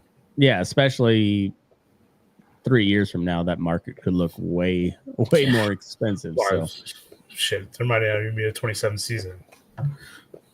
Yeah, for real. It's so I don't know, but I think he's one of those type of guys though. Like he could do some damage for you going down the stretch. I'd love to have him in Detroit. Dude, he would eat up as many innings as Skubal, but not near the damage. But he would that's what we need. We need a back-end starter. He'll give you 6 for sure. And even he might give up 3 early, but he's going to come back and still give you 6. Wow, we hit the ball, so it'd be all right. Yeah. No, that'd be a great fit for him. Like I think that'd be fun to watch. But it just seems like if they try to keep him around, it's going to be it's going to be one of those ones where they both hate each other at the end, and I'd rather see him just go somewhere where he can win. Yeah, he it doesn't seem like he fits into that mold going forward. And yeah, go. Yeah, you got some money. You got your money. No, go pitch for a ring. I can't think of anybody else really that. I mean, Rafael Devers, that one kind of. I wouldn't say it came out of nowhere, but it was a shock how it happened. Well, what they got from him was what was shocking. Yeah. Although, considering that it was the Sox, makes sense. So there's some rumors Bregman might be on the block. I heard that too, because he's got a player option next year, right? Yes, he does, and I heard the Tigers will. No shit. Oh, dump everything for him. That's spicy. So they were the runners up for him to get him this off season. Well, and kind of what wasn't one of the main factors is just how much he rakes at Fenway. Oh well, I don't know. I mean, I think part of it was they gave him, I think, a similar dollar value, but for like 2 less years. Oh, well, that makes sense too. But also, yeah, he had like a 950 OPS at Fenway too. So yeah, it might be rough into Detroit.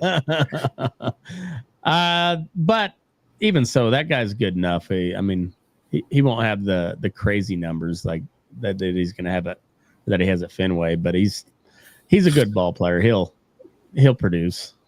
Get good numbers to the rest of his career. So yeah, I'll take it. An 850 and 950 or whatever. Dude, if they could pull off Bregman and Severino, man, I'd put money on him right now.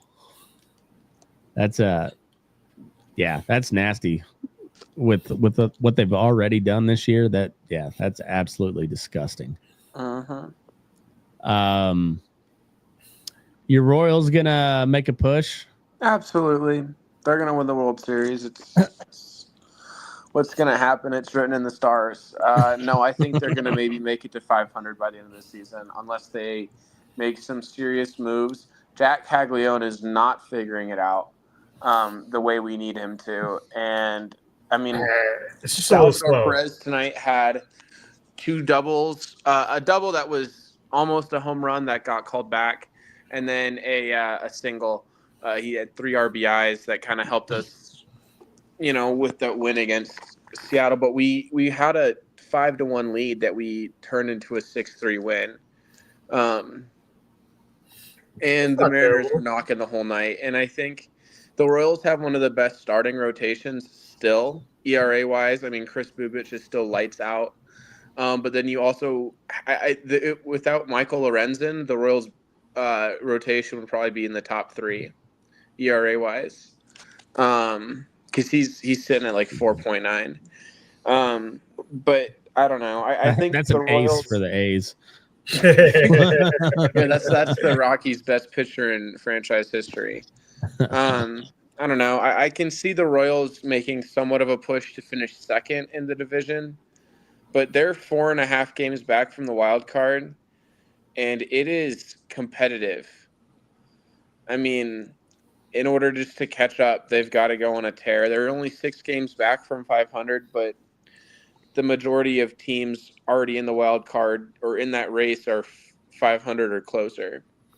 I was getting ready to declare Cleveland as the clear second place team in the Central, and then, I'm off of that now. Now I think it may be the Twins, but I mean, that could change by tomorrow. So, yeah, if anyone takes that second place, I wouldn't be surprised. Well, not Chicago. If Chicago takes second place, we'll all be surprised. But other than that, anyone could take that second. No, it's kind of funny how much everything has changed since we made our predictions, and it could still change very easily from now till next week. So, All-Star breaks on Monday or Tuesday? Yeah, I think it's Wednesday. Maybe it's Wednesday. Yeah, it might be Wednesday. Let me. One of those two.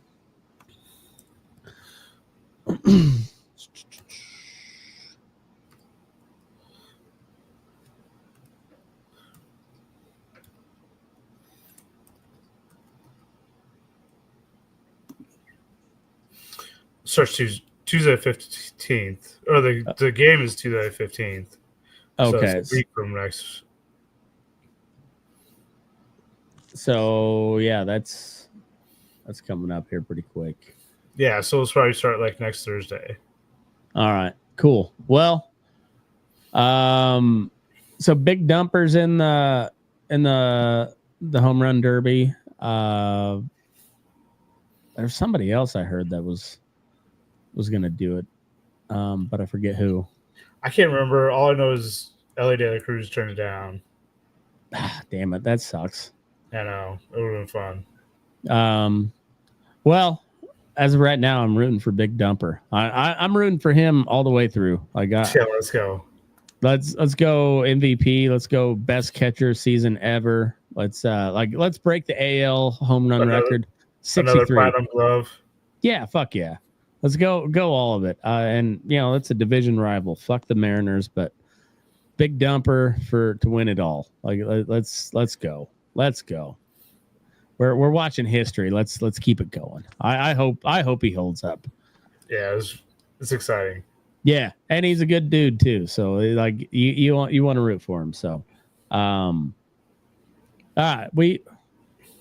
I think we've been at it long enough. So. Yeah, we have. This was a pretty long one. I know. It was fun as always. And we still got 4 viewers on after all this time. So thanks, guys. Yeah. Thanks for hanging in there. Remember to plug your phone in so you don't wake up to it being dead. But all right. Well, thanks everybody for tuning in. We'll be back next week. And until then, move your ass. We're burning daylight.